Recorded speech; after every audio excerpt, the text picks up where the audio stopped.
Gatusan ka mga pasahero, trabahante ug mga tinunan ang na-stranded sa iyo sa buntag ning adlong Biyernes tungod sa kusog ug wayhuno nga uwan dala sa bagyong Paeng. Mikanselar sa mga klase ang mga mayor sa nagkadaiyang lungsod ug dakbayan, hinungdan nga igo na lang mipauli ang mga tinunan nga nahinayak na sa pag-adto sa mga tunghaan. As of 1100 sir, so nagpagawas ang Pag-asa ilahang Tropical Cyclone Bulletin number 9. Samtang base sa 11 AM weather bulletin sa Pag-asa, giisa ang signal number 1 sa tibuok Amihanan, Central ug pipila ka bahin sa habagatang Sugbo. Hinungdan sa pagkanselar sa tanang biyahe paingon og gikan sa Sugbo. So nung lumabas yung latest bulletin from Pag-asa declaring Cebu as signal number 1, so kinancel na po namin lahat ng mga vessels voyages sir. So mas mabuti na po yung nakakapag-prevent po tayo kaysa makikipagsapalaran. So konting unawa lang po para sa ating mga kababayan. Ang epekto ni bagyong Paeng dinhi sa Kabisayan, dakong hagit alang sa mga manguliay karong kalagkalag.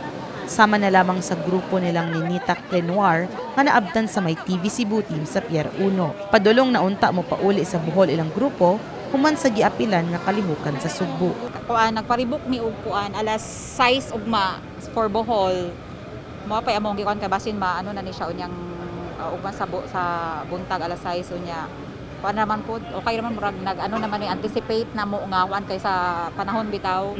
Doon na say uban nga gamiton unta nga higayon ang long weekend alang sa bakasyon, apan napakyas human sa pagkanselar sa mga biyahe sama sa pamilya ni Hannah Morgan. Nurid ka ng sa buhol para kay first time pamunta na ako. Pero mi lang mapalpak.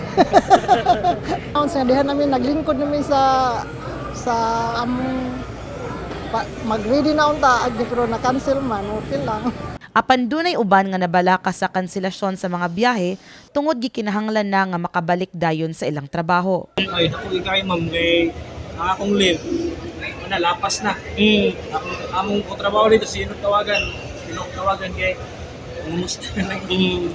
Pipila lamang kini sila sa mga naapektuhan ang plano sa pagbiyahe karong adlaw ug nagpaabot sa paglibkas ng sa signal number 1 sa Sugbo. Didto sab sa North Bus Terminal, na stranded sab ang mga pasahero nga paingon unta sa isla sa Bantayan. Igo na lamang na mahuway samtang nagpaabot nga sila makabalik sa pagbiyahe.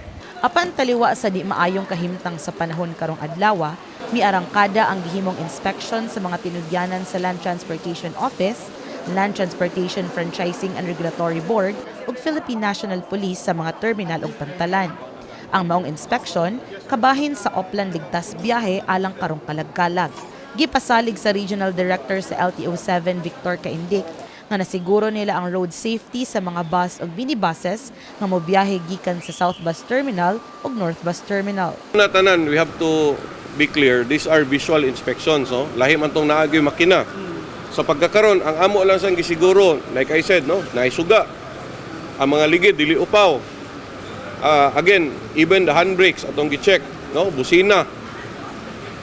Ang windshield, dili buak.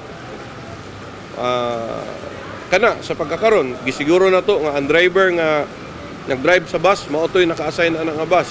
Ang iyang lisensya, mao gito naka-allow para ana nga klase nga bus. Moingon ang ubang tao nga, murag mata-mata ra na ninyo, but we have to be practical. People need to go home. Ang amo ang trabaho is ang pagsuporta sa pag-uli sa mga mamiyahe sa ilahang mga lain-laing probinsya.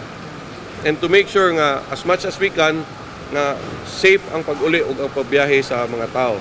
Samtang si Police Regional Office 7 Regional Director Police Brigadier General Roderick Alba, personal sab nga misusi sa sitwasyon sa Cebu South Bus Terminal ug sa pantalan karong buntag. Mihatag sab kini og vitamins ug face masks sa pipila ka driver. Gipasalig sab ni Alba ang police visibility sa mga crucial areas karong tingpauli na sa katawhan alang sa kalagkalag. We will monitor, mayroon naman tayong dineploy na mga kasama natin sa PNP. Nandun kanina yung taga-LTO and LTFRB and yung ating mga other force multipliers na tutulong sa atin to monitor yung road condition, no? Yung bridges, yung mga tulay natin na to ensure talaga na makadaan yung ating mga passenger buses, no?